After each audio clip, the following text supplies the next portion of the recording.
Hoy es 4 de marzo y es el Día Mundial de la Obesidad.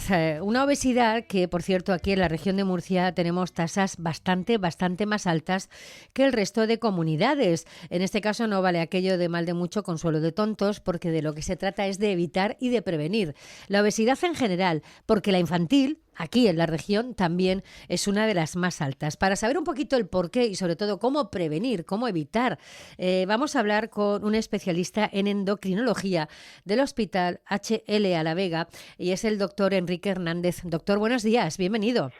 Muy buenos días, Carmen, buenos días. Bueno, digo bien, estamos ahí un poco en lo más alto, tanto en obesidad general como en obesidad infantil, la región de Murcia, ¿no?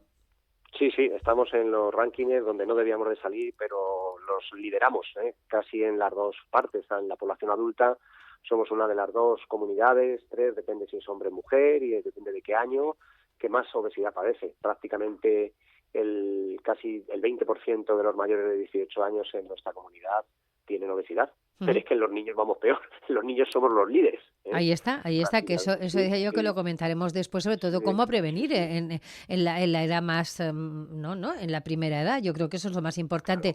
¿Por qué? ¿Se sabe por qué? Quiero decir, tenemos la dieta mediterránea, tenemos tantas cosas que nos podrían ayudar, pero ¿por qué estamos a la cabeza? Que ya eso, no sé si es lo más importante, pero ¿por qué hay tanta obesidad en la región?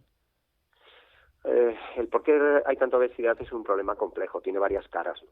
Tiene varias caras y una de las caras es el desarrollo económico de la comunidad, otra de las caras es la genética de la población, el tipo de trabajo que tenemos, en la realidad del ejercicio físico que comentamos, y algo que has comentado tú, que es la dieta mediterránea. Oímos hablar de la dieta mediterránea, pero no todo el mundo sabe realmente lo que es la dieta mediterránea. Entonces esto es un tema que empieza en la edad más infantil y que nos acompaña hasta los últimos años de nuestra vida, ¿no? Hay que saber realmente qué es la dieta mediterránea. Muchas veces lo definimos como la dieta de nuestras abuelitas, ¿no? Pero bien, en definitiva es eso. Doctor, ¿la obesidad se hereda? Bueno, hay un condicionamiento genético. La obesidad no es solamente el peso, ¿no? El pensar que la obesidad es el peso es algo erróneo y es algo antiguo, es algo que hoy en día sabemos que está muy superado. La obesidad es una enfermedad crónica, como puede ser la diabetes, la hipertensión, tiene muchos factores que juegan en su favor y en contra, y es recidivante. Es decir, es un problema que si lo tratamos mejora, pero si lo dejamos de tratar, pues como la hipertensión, si no tomamos la pastilla, volvemos a tener hipertensión o volvemos a estar obesos, ¿no? Y además es un problema que está infradiagnosticado e infratratado. No todo el mundo cree que tiene obesidad y, por supuesto, desde el punto de vista terapéutico, desde el punto de vista del tratamiento, hay muy pocas personas que usan realmente tratamientos farmacológicos que son realmente eficaces, no son, que están basados en la evidencia científica. Muchas personas utilizan algunas cosas que a veces se publicitan y no siempre funcionan. Doctor, ¿cuáles son los riesgos? Todos sabemos que el tema cardiovascular, sobre todo, pero ¿cuáles son los riesgos de la obesidad? Está relacionado con más de 200 patologías, más de 200 patologías. Las enfermedades cardiovasculares, obvio, tú lo acabas de decir, pero bueno, todo el mundo sabemos que cuando empezamos a engordar el riesgo de hipertensión aumenta, el riesgo de diabetes aumenta, el hígado graso, los problemas articulares, dolores musculares, y después algo que últimamente pues se conoce y que es tremendamente importante, ¿no? La obesidad aumenta la incidencia de determinados cánceres en nuestro organismo, ¿no? Es algo que realmente es importante, ¿no? Porque la obesidad en definitiva es un problema inflamatorio de todo el cuerpo, ¿no? Doctor, comida rápida, azúcares, sedentarismo, quizás son algunos de los grandes enemigos de la obesidad. Sí, evidentemente desde el punto de vista de la terapia nutricional, ¿no? Porque la obesidad hay que tratarla desde varios puntos de vista, no solamente desde la terapia nutricional.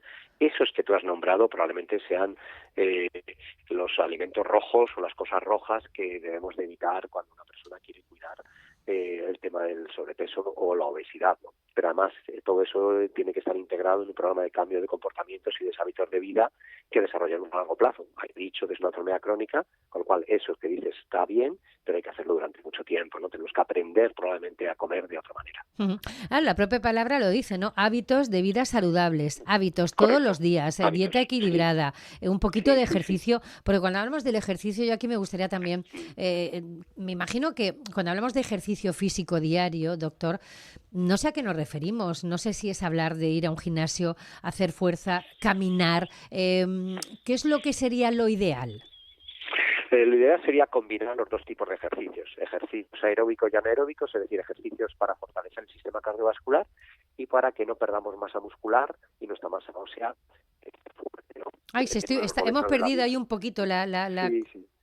A ver si es posible que le escuchemos mejor, doctor. ¿Ahora? Sí, ahora mejor. Estaba diciendo lo de la masa muscular, por un lado, que es importante. Sí, y la masa ósea, ¿no? Ajá. La masa ósea la tenemos que preservar, ¿no? Porque esto va aumentando hasta una edad de nuestra vida y a partir de ahí, digamos que vivimos de rentas, ¿no? Y tenemos que cuidar nuestra masa ósea y nuestra masa muscular.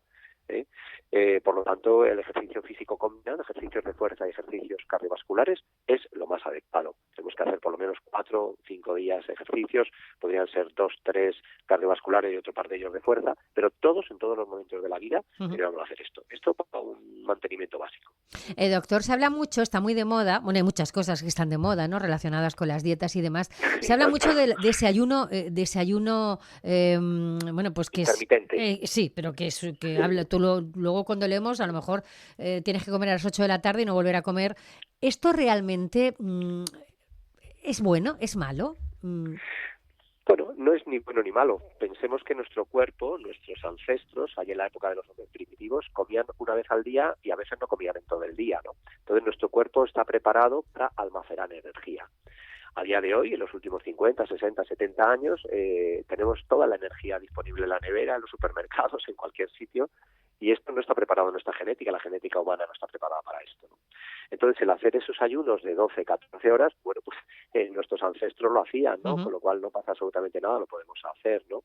También depende de las enfermedades, de la patología, de las edades, ¿no? En definitiva, el fundamento de todo esto es que si durante 12, 14 horas no comes, pues lógicamente ingieres menos calorías y en definitiva esa ingesta menor pues nos lleva a que probablemente el peso se beneficie, ¿no? Igual que si te digo que de tal hora a tal hora no te dejo que gastes nada de dinero, probablemente ahorres, ¿no? Claro. En ese tiempo no gastas nada, ¿no? Ese es el fundamento. Claro. Hablamos de esa dieta de, bueno, el azúcar, intentar eliminarlo, si no al 100%, pero intentar eliminarlo, ¿no? Vamos con la parte que tiene que ver con la población infantil.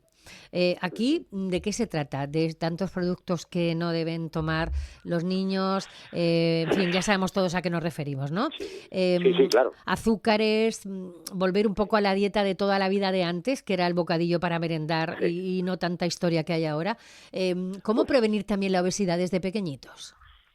Pues la obesidad de pequeñitos viene fundamentalmente referida a lo que los padres saben, porque los niños no eligen su comida, ¿no? Somos los padres los que elegimos su alimentación, qué le damos, cuándo le damos y hasta que los niños empiezan a tener cierta edad no piden, ¿no? Es simplemente lo que le ponemos y le gusta o no les gusta. Y los sabores hay que enseñárselos desde pequeños, ¿no? Hay que enseñarle a comer distintas cosas desde pequeños, o bien entreteniéndoles con colores, con juegos, con formas de presentar los alimentos, un alimento y otro, o el mismo alimento de dos maneras distintas no sabe igual.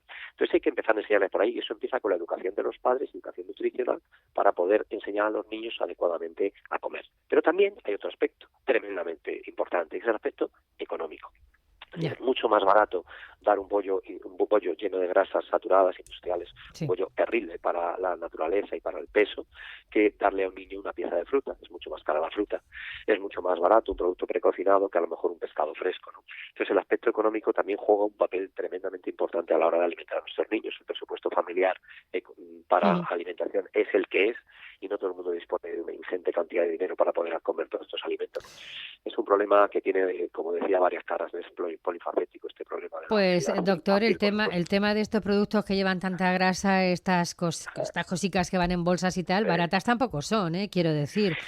Bueno, que barato no es, quiero decir. Ya es más barata una bolsa de bollería industrial comprada en un supermercado que el mismo número de piezas de la fruta que tú consideres, ¿no? Es más barato y bueno, probablemente el niño también se adapta a esos sabores y luego los pide más que las otras cosas, ¿no? Muchas veces mis conocidos, mis amigos me dicen, bueno, tus hijos comerán maravillosamente y le digo, no, perdona, yo tengo 2 hijos, 2 niños, no tengo 2 pacientes, ¿no? Entonces mis hijos hacen lo mismo o lo más parecido que los tuyos, ¿no? Quizá un poquito mejor, ¿no? Pero en fin, no mucho mejor. Sí, claro, lo que se suele decir, ¿no? Que en casa de herrero cuchara de palo, ¿no? Lógicamente. Doctor, cuando las mujeres llegamos a la menopausia, ahí también, en muchos casos, es verdad que también tendemos a engordar. Aquí también se puede, a partir de esa edad, pues intentar precisamente evitar esa carga de peso, esa carga de kilos. Claro, eso es un momento decisivo en la mujer, ¿no? El momento de la menopausia hace que cambie el cuerpo, cambian las hormonas que durante muchos años la han acompañado a la mujer, el metabolismo basal también baja, Ujú. cambian muchas veces el estado anímico, la relación con las personas, con la pareja, se encuentra uno mal, tiene esos síntomas relacionados con la menopausia, y eso hace que la mujer aumente un poco de peso y aumenta sobre todo de grasa, ¿no? Ese aumento graso, si no lo compensamos con un poquito más de ejercicio y quizá una mejoría de la dieta, puede hacer que esos kilos que nos ponemos en ese momento pues perduren mucho tiempo, ¿no? Ahí hay que trabajar Hay que en trabajar, ese ¿no? momento de la vida, sí, en ese momento de la vida es importante, sí. Bueno, si al final hay que trabajar en cualquier momento de la vida, ¿no? Para evitar esos kilos de más, porque se habla mucho en redes sociales, sobre todo. Aparece mucha gente delgada, mucha gente no tan delgada, que si la gordofobia, que si tal. Al final, en definitiva, yo creo que para todos es un problema de salud, más allá de la estética. Claro, efectivamente, es que nosotros tenemos que considerar que la obesidad es una enfermedad crónica, como te decía antes, Ujú. es una enfermedad que como la hipertensión o la diabetes debemos de cuidar, y debemos de cuidar toda la vida, no un rato solo. El peso simplemente es una consecuencia de la obesidad. De hecho, cuando nosotros ganamos salud, la pérdida de peso es esa consecuencia de ganar salud, ¿no? Pero no debemos ver la obesidad solo como esos michelines que hay cada uno repartidos en su zona del cuerpo Sí, que tiene, sino que esa misma grasa también está metida hacia adentro de nuestro organismo. Esta es lo que se llama la grasa visceral, claro. que está dentro del hígado, dentro del pulmón, dentro del corazón, y todos esos órganos con esa grasa no funcionan Claro, adecuadamente. Y empezamos a tener problemas. El Michelin nos lo tocamos, ¿no? sí, Pero lo que está por dentro, claro. que es más importante, ese no lo vemos. Eso es lo que va recorriendo todo nuestro cuerpo, ¿no? Los órganos Claro, y claro, claro. demás. Y ahí es donde Pues, empiezan a ver las complicaciones claro, que os decía de más de 200 enfermedades relacionadas con la obesidad. ya lo creo que sí. Y además la cantidad de mortalidad que hay precisamente derivada de la obesidad y de esas enfermedades, sobre todo cardiovasculares anualmente, que las cifras son también como para echarnos a temblar. Pues hoy es el Día Mundial de la Obesidad. Si esta entrevista sirve para que muchos, pues de alguna forma intentemos evitar, pues no sé, el no cuidarnos mal, mejor que mejor. Doctor Enrique Hernández, muchísimas gracias como especialista en endocrinología del Hospital HL Alavega por estar aquí hoy, ¿vale? Muchas gracias, Carmen. Muchas Adiós, buenos gracias. días. Hasta luego, buenos días.